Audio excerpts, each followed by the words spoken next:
In this video, we'll see how Visual Integration Processor can be used for data generation. It supports wide variety of databases, but we'll be working with SQL Server database today. We'll go through the model registration process and different aspects of how the IP can be configured for data generation. Now, let's have a quick look at the database schema. We'll be working against a database sample commerce, which is a SQL Server database with 5 tables in it: supplier, customer, product, order, and order item. So supplier supplies some products, customer order, and customer puts an order with few order items which are linked to a product. Now those order items can have unit price and quantity. The unit price should match with the product, and it has few relationships in it.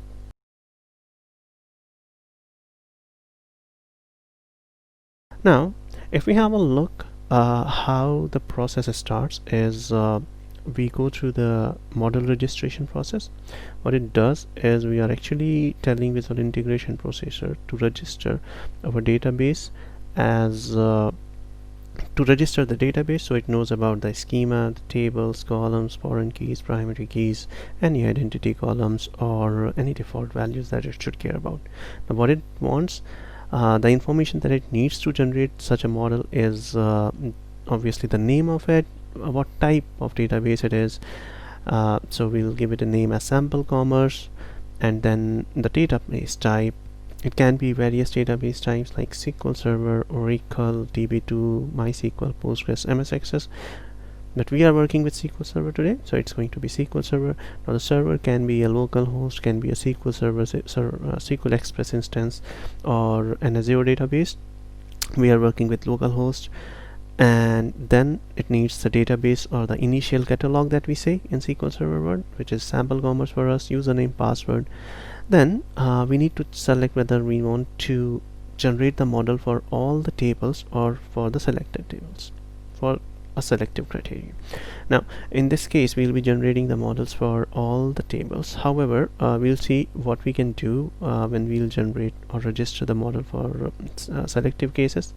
This helps reduce the model generation. However, we should, it's a good idea to generate the model for all the tables at once if we are planning to generate data for all the tables in the model, or if we are even going to use the underlying tables like master table, not for generation but for querying it while generating the data in different tables.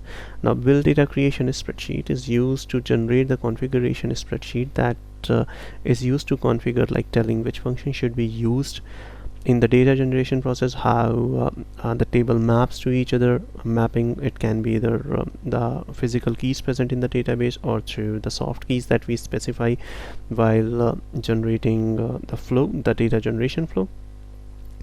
Then we can include or exclude views, or say use existing data. When we select use existing data, what it does is it generates or provides us an expression using the target repository. Now, so basically the expressions that we'll get in our configuration spreadsheet will be to fetch the existing data and assign random values to our columns. Now include views, mostly it is not required, and if the views are there, if those are index views, then we can save data to index views. Then we should include views if we are planning to insert data in index views, or if we are planning to use views for other, to refer or to get the data while generating data for other columns.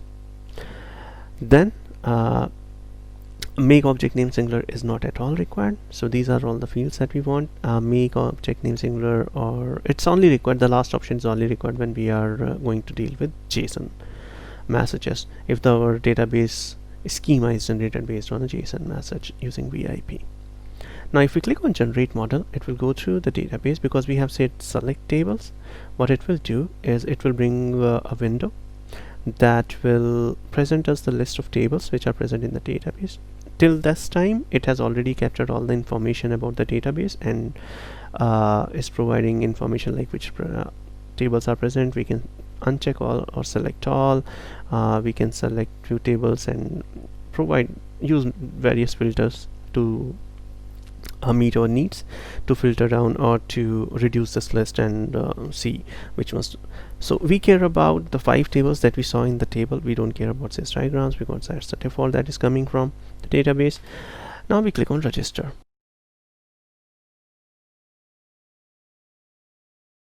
As soon as we click on register, what it does is it creates p/external entity assemblies, and then we have a sample commerce folder in there because that's our model name. If we go to that folder and have a look, we can see there are 4 files present. Alright, one is the configuration spreadsheet, the other one is the DLL, that is the model that VIP need. Rest of the 2 files, the CS and the PDB file, we don't care about those files. Now what we can do here is either we can move the DLL and XLSX while ignoring the rest to a folder, or we can create a VIP flow in this folder and start configuring the spreadsheet. So what we'll do is we'll just use this folder and we'll rename the sheet to _all for now, and let's open the sheet and try to configure some of the stuff. First we'll go through the various sheets which are present in this particular spreadsheet, and then we will start configuring it. So if we have a look, we can see like we have country, customer, order item, and product and supplier tables listed out here. Now the country table is a master table. Alright, and if we have a look at the mapping, we can see it has got information about all the primary key and foreign key which was present in the database. If it is not present, we can even specify one, so the soft keys are available here. Now we can remove the information about the product and order item because the supplier is already linked to product. Okay, and in VIP you should only specify one parent at a time. Alright, now we are saying that all these mappings or the keys relationship are active. Now if we go to the tables tab, we can see it has fetched all the tables. We will not be generating in the country table because that's a master table that we'll be using while generating data for customer or supplier. So we have _country name here, and we'll just delete the sheet from here because we'll not be generating data, and remove it from the tables. Alright, now we have our 5 tables left which we saw in the diagram. Now if we have a look once more in the mapping sheet, we are saying like customer orders some customer will order, and order is linked to order item, supplier is linked to the product. Alright, now let's start configuring. Now let's have a look at the country here. So what we are saying is we are if we look at these expressions, all these expressions will show because we selected that use our target repository to fetch the random value. Alright, so the expressions which are present here will show us the column names and how to fetch that information. Now we can see all the column names matches the information which is present in the database. Alright, so the schema information, all the information, schema information is present here. If there is an identity column, we can simply remove that. Even if we are using BCP, it's okay to remove that. Based on the mapping, you can see what it did is it has already mapped like order can use customer object while generation of the order. So it will generate a customer, it will generate X number of orders for that, it will generate X number of order items for that. Alright, now order can use customer because customer is specified as a parent object for the order, and same goes to order item.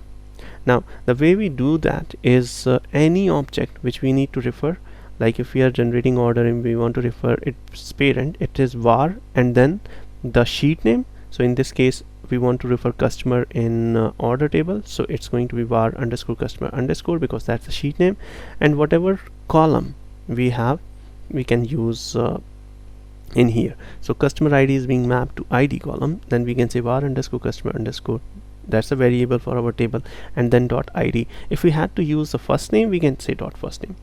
Now let's have a quick look at the order item, how this work. First of all, we'll delete the order line id, because order item id, because that's an identity column. Now here we are referring two parents, all right. One is the direct parent, and the product is the grandparent for our order. Okay, so grandparent for the order item. So order item is linked to order, and then order has the parent customer. Now we can go through the whole hierarchy, up to the whole hierarchy. All right, so order item can refer to order, the product, and if there was any other parent, we can utilize that too.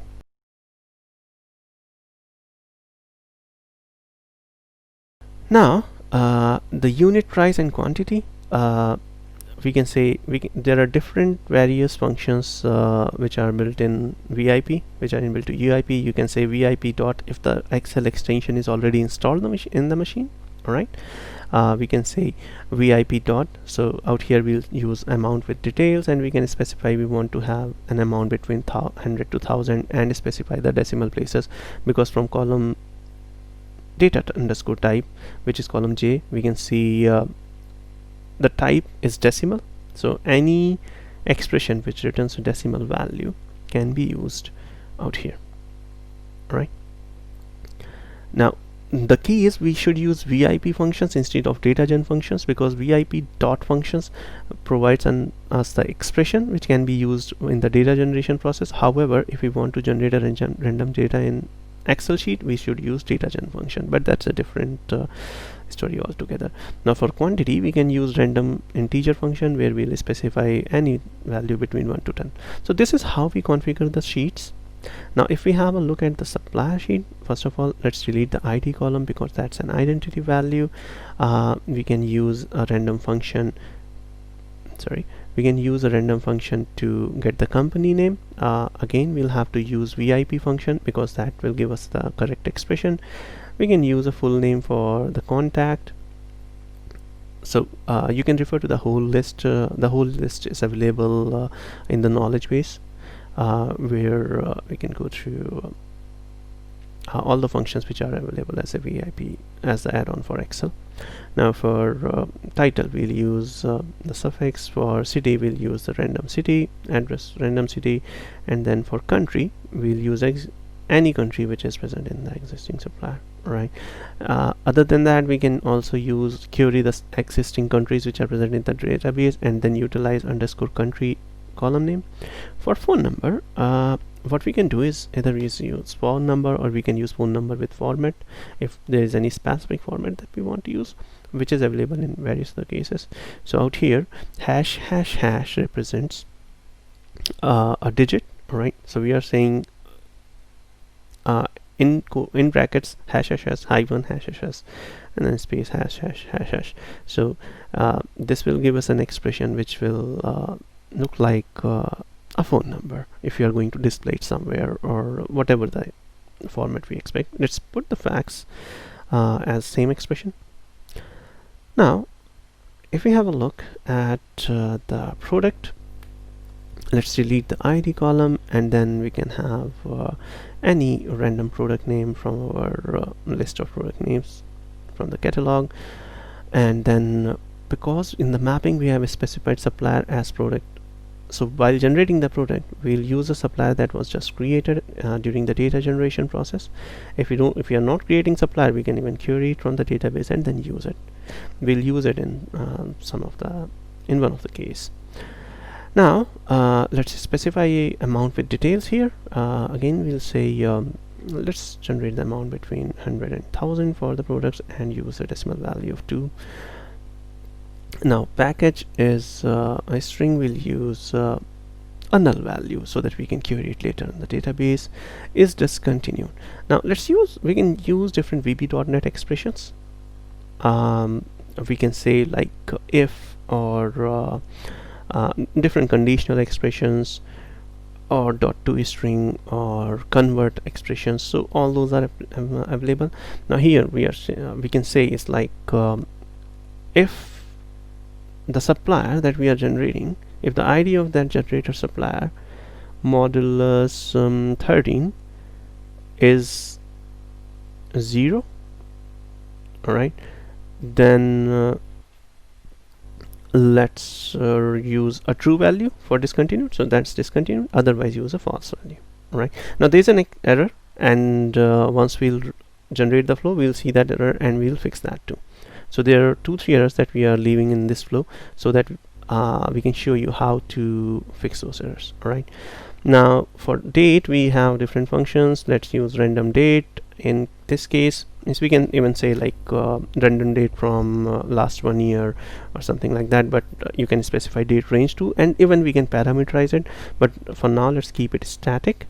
So if we say we want to get the data, get the date between current date and last 1 year, any date between last 1 year, then specify the max and min values. For order number, we can have a random integer value between say 300,000 to 100,000, sorry, 100,000 to a million.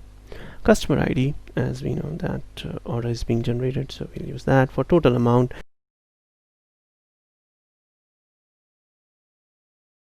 now this total amount we'll be calculating. This will be a calculated value. So for now we are putting it as nothing. So when we create order, we don't know how many order line items we are going to create and what will be the unit price and amount for those order line items. All right, now what we'll have to do, we'll generate say X number of order items, then we'll have to calculate the unit price. We'll have to sum up the unit price, sum up the value of that particular order item, and then put it in the total amount column. All right, so if we are generating 2 order items, one has a quantity of 2, one has a quantity of 1, both having a value of 10 USD, then it is going to be 30 USD. All right, so now to get the unit price, all right, because unit price is linked to a product, it should reflect the same value, or maybe some discount is there, then maybe we can have some calculation applied based on if condition, but there are different ways to do it. So one such way is you specify that we want to use a SQL function, all right, and specify like select unit price from product where ID equals the ID of the product which is linked to this order item. All right, it's a scalar function, it will get the value and assign it to the unit price of that order item. All right,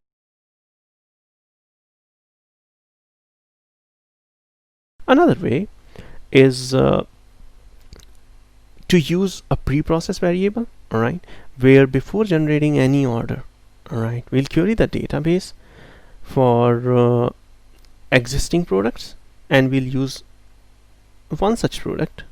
All right, because in this case SQL will be executed every time we'll be creating an order item, so it can be a bit slow. All right, so what we can do instead of this is we can query all the available products in the database at once, or maybe at random products from the database at once. Okay, and then use that particular product to while generating the data in the order, or while generating the order items. So what we can do is, first of all, let's remove few of the items here. We'll remove country, customer, order items from here. We'll keep product because we'll be querying that. We don't need supplier anymore. Now the type is very important, because this is the type tells us what type of object it is. All right, and we can see the type in the tables sheet as well. All right, now we are saying that whenever we generate a customer, all right, load this existing product again by specifying the scope.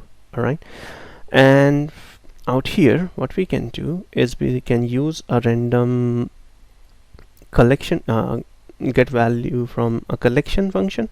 Okay, so for this we can say equals random from collection. Okay, and our collection name is var existing underscore product underscore, and now we should not put yeah, so select a product and use its ID. However, now we don't know which particular product we are going to use, so we don't know what the ID will it be. All right, so either we use an expression while getting the unit price for that product now, because by using a lambda expression, a vb.net lambda expression, or what we can do is we can create another product variable, all right, which will be of type variable, and then it will be same as type. Now we are deliberately putting an error out here so that we can show you how to fix that.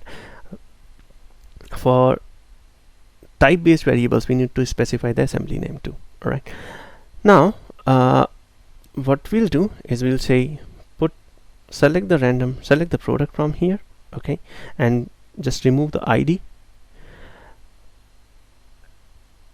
So what we are saying is use the var product ID and unit price here.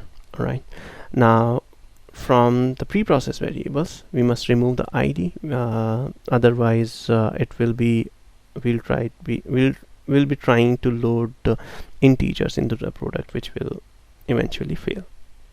So now by specifying the scope, we are saying every time we create an order item, we must load the values of customer. Now the way we generate it, first of all we generate supplier, then we'll be generating product, then we'll be generating customer, order, and order item. So it's based on the order specified in tables sheet and the mapping.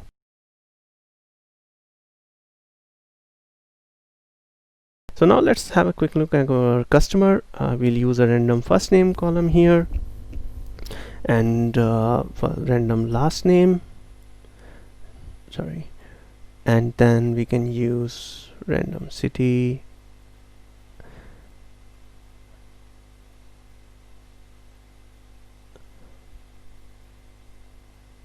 now because we are not loading our existing country anymore, so because we have removed that model list from here, we'll have to ignore that because it's nullable. Let's use nothing out here. For null columns, if you want to put null value, then we must use nothing.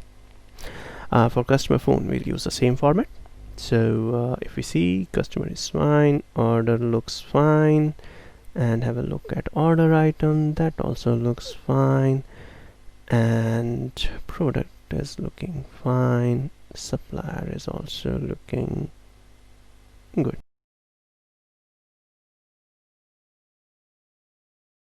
Now we don't have existing supplier.country because we deleted all the variables.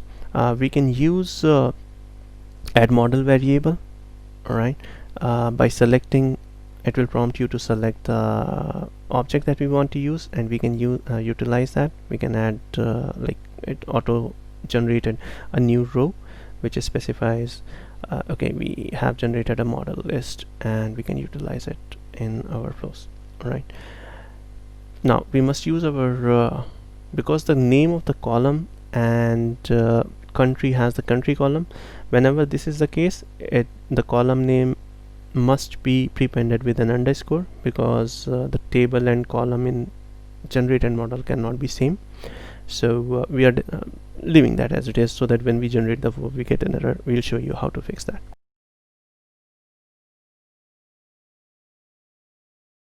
Now if we have a look at unit price of the product, what we can do here is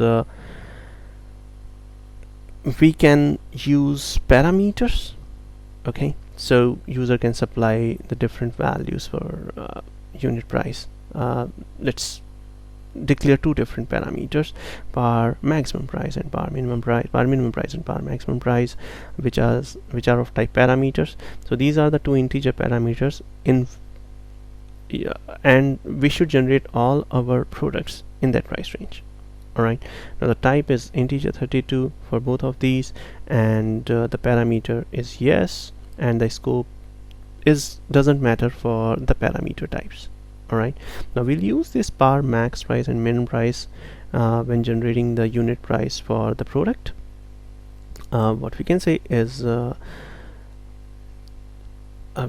parameter with details, amount with details, with parameters, and in double quotes specify par max price, par min price, and par min price and par max price, and then the decimal parameter as 2. Now it's not necessary to use the equals VIP. Rather, what we can do is we can also just write the expression if we know random helper dot figure dot whatever function we want to utilize. So sometimes if there is any function that is not available as with parameters, we can just get the equivalent expression and type it out here instead of using equals Excel function to generate it for us.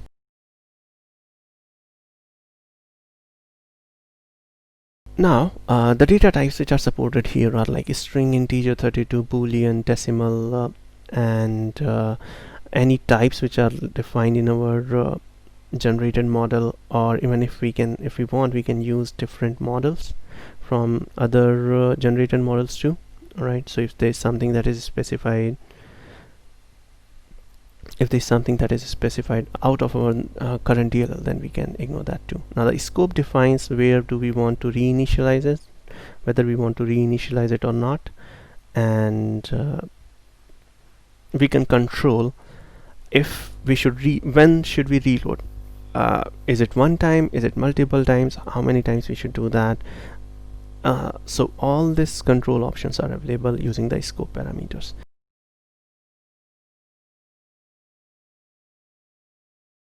Now we can also say in the configuration, this configuration sheet is used to generate the target connection and all that. However, it can also be supplied from the outside world, so it creates the parameters for it. We can use different data sources as well. So say we have some other database from where we want to fetch the data, then we can provide it out here in data sources, and based on the database type we use the equivalent .NET data client. Like here we are using system.data.sql client because SampleDB is a SQL Server database. However, we'll not be querying the database in this particular case. Then if we you can use it as par repo SampleDB whenever we have a repository that is specified in data sources. So like here we are using var target repo, we can use var SampleDB repo to utilize any or query any database which is specified as a data source.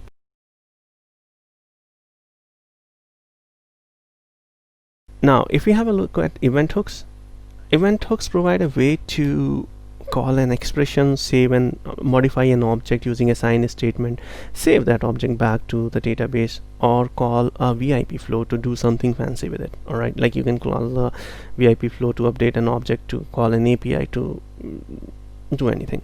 So in this case we are going to use an assign expression and then modify our order object with the total amount, and we'll be using an expression to get the value from for the order line items that has been generated, and modify the value of total amount based on the value that is generated in the order items. Right, so we can specify a lambda expression. The way to tell is LHS and RHS, left hand expression, LHE and RHE, left hand expression and right hand expression. Now LHE tells var underscore order dot total amount, means our object dot column name, table dot column name. Alright, and the right hand side tells us the expression that we should use. Alright, and then there is the expression result type, which is like decimal question mark. Now here if we look at the expression, we can see we are saying get the order items which has the same ID as our order in question that we are going to modify, and then sum the values by multiplying the unit price and quantity. So what it will do, it will get all the order items, sum up the value after multiplying unit price and quantity for each order item, and then assign it to total amount. Alright, so the left hand expression tells which order needs to be modified, which object needs to be modified, and right hand expression tells what exactly is the calculation function. And then in the type we can use save. Now here if we see, the data type is decimal and it is nullable. So for any nullable column other than a string, we should use the data type question mark. Now what it will do is it will create an assign expression which can be used to assign values to our object. We can also specify, then we specify to save that by the type. If you see, we can also achieve the same thing using a flow, which is a VIP flow, and then we must specify the flow path that is going to be called whenever we generate an order item after generation of the order item, so that we can modify the order total amount value. All right, and then we can pass different parameters to our flows to our flow. Like we can say what are the parameter name tells the parameter which exists in our flow, and the variable is which variable we want to pass from our data generation flow, which can be a preprocess variable name, which can be different variables that VIP supports, like identity underscore start identity or underscore object underscore name. So whatever the parameters which are supported in VIP and can be looked at the parameter section when the flow has been generated. Alright, so here we are passing like order items, order, and the target repository, so that we can go through all the order items, calculate the total value, modify our order object, and then pass our target repository, so that our order object can be saved back into our target database. So this is how we specify our any existing, or this is how we can use a VIP flow as part of the data generation process in event hook, and it can pass different parameters or fixed values to it. So this is how event hooks look like. We have configured most of the stuff. Here we pass the parameters, we have configured all the sheets. Preprocess variable helps us configuring the things.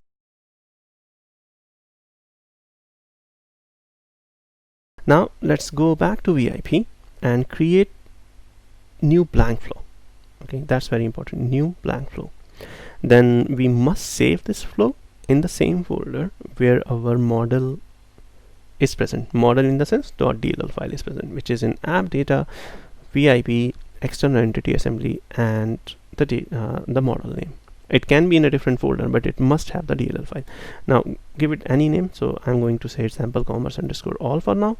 Then tools, accelerated data generation, browse to our configuration spreadsheet process. We left few errors deliberately so that we can show you, we can see how side-by-side fixes can be applied to the generated flow and to the configuration spreadsheet, so that when we generate the flow next time, there is no error that we face. All right.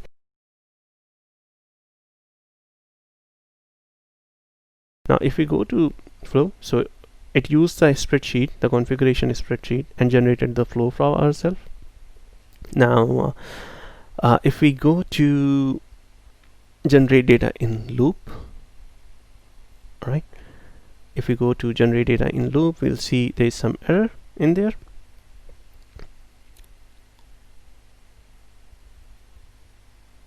We can see like different parameters are present here. It supports BCP for SQL Server. The repeater is to tell how many times we should repeat the data generation process. We can also specify the arguments from an XML or an Excel sheet. If it is an XML sheet, then we don't need argument sheet name, argument file sheet name. Otherwise we should provide the sheet name as well in the Excel sheet.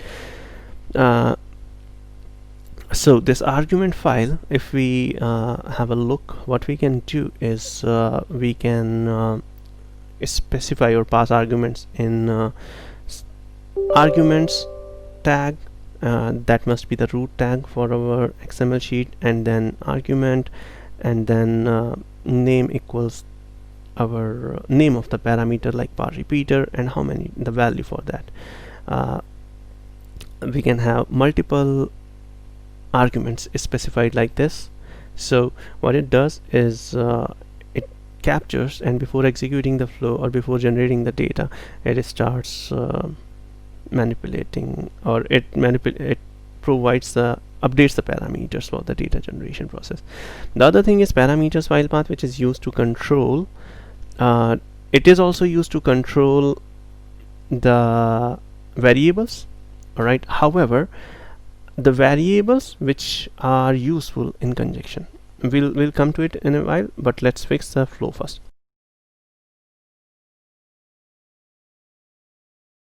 So we can see like country is there's an error with the country because both the table name and column name cannot be same, all right. So it must be dot underscore country name, country dot underscore country. So we'll fix it by changing this. Now what we'll do, we'll open our spreadsheet again, all right, and modify our spreadsheet to reflect the same, so that next time when we generate our flow, it doesn't, we don't get the same errors, all right. So we'll go to customer, we'll go to supply sheet, and we'll change dot country to dot underscore country, and that's it. Now if we see there's few more errors. If we go to product, we can see there's an error.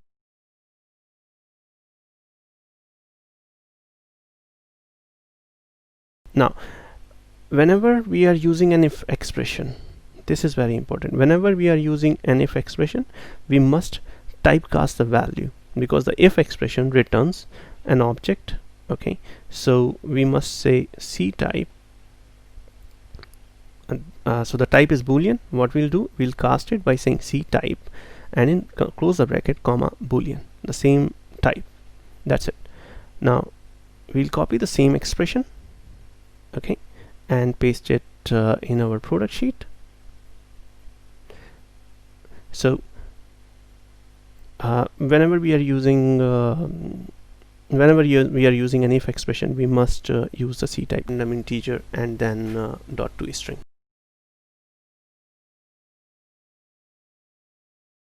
Now it gives a neat way of using some expression around it, because with function parameters you are dealing with the logic. Wrap in expression deals with all the typecasting or anything. So we can do same thing for C type as well, all right.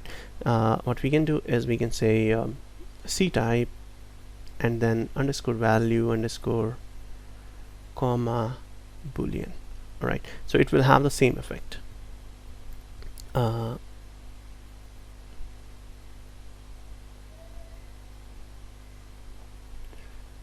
Now yeah, so underscore value underscore dot to string.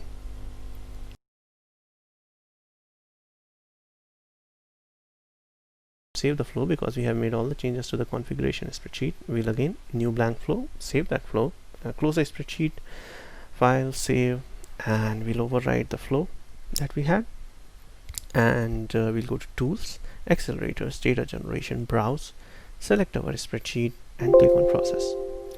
So we get a flow out here which is able to generate the data now. It takes a bit of time.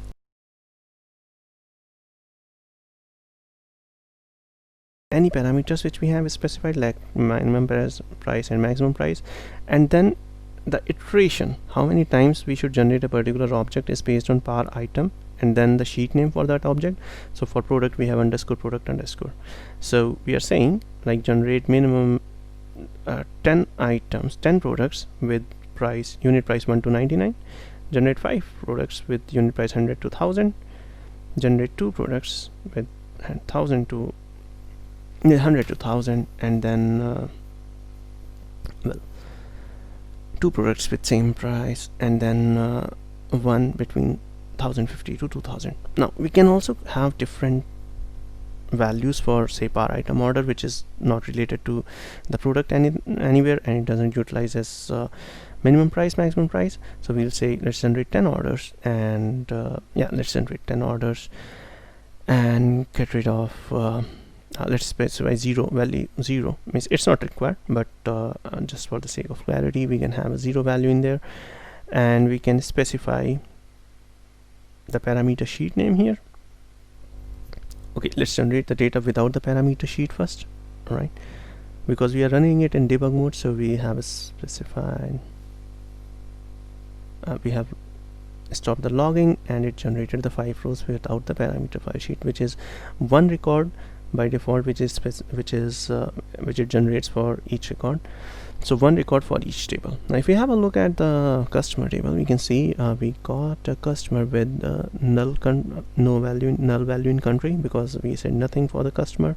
Similarly for order, if we see there's order for customer number 91, which has a value total amount of 150. If we have a look at order item against order ID 139, we can see the unit price is 15 and the order quantity is 10. That is why the total amount appeared as 150 in our flow.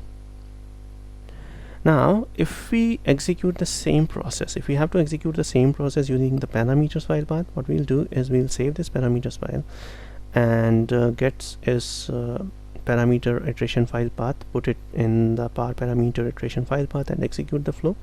If we see, it has generated 48 records now, and based on this it generated 18 products and 10 order items, and each order item will contain one order each order will contain one order line, because we haven't manipulated how many items we should generate for each order. If we have a look at our database now, we can see we have new values appearing in order item,